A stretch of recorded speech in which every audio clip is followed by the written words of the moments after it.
Once the post-Christmas slump lifts and 2018 looms, an unprecedented crowd of well-known faces will be waiting to take readers by the hand and guide them into the new year. Following a tide of celebrity autobiographies, celebrity novels and celebrity children's fiction, this year the book-shaped gift under the tree is more likely to be a celebrity self-help manual. Comforting and instructive life manuals written by well-known entertainers and performers are being heavily promoted this season as booksellers bank on a public thirst for sincere advice from familiar, if unexpected, stars. Leading the pack is Dawn French's new journal, Me.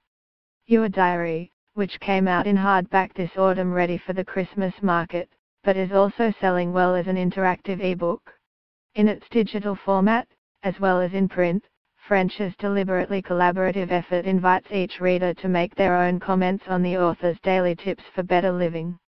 This book is a way for us to tell the story of a year together, suggests French.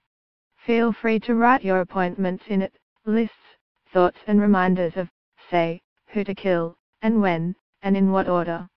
By the end of the year, I am hoping you will have a fatter, scruffier book that is written by me but totally personalized by you.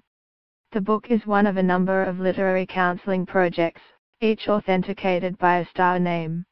And publishers have clearly judged it as comedians who make the best confidants.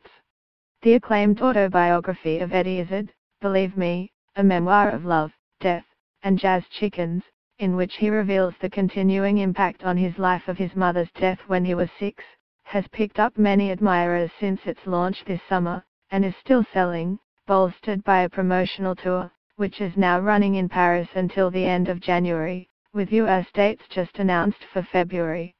Comedian Sarah Millican's How to Be Champion, billed as a guide to surviving life, also offers encouragement to depressed readers who might be facing up to a failed marriage or an unsatisfactory career. The message is summed up in the author's exhortation, be yourself or else you'll have to keep up the pretense forever. Chapter headings include Things My Dad Taught Me and 10 Good Things About Being Overweight, and the life hints are mostly modest and grounded with the occasional favorite cake recipe. Millican describes how she eventually conquered the nerves that once forced her to recite her own childhood poetry from behind a curtain in the living room of her South Shields family home. After her first marriage fell apart just over a decade ago, she began to try out at stand-up comedy gigs, partly as a form of catharsis. A successful solo run at the Edinburgh Festival Fringe soon saw her established as a leading light entertainment figure. A trend among comics for revelatory, and even melancholy, solo shows has been evident on the live circuit for some time. Stand-up acts about mental and physical illness, and on coping with bereavement, are now as common as traditional observational comic material.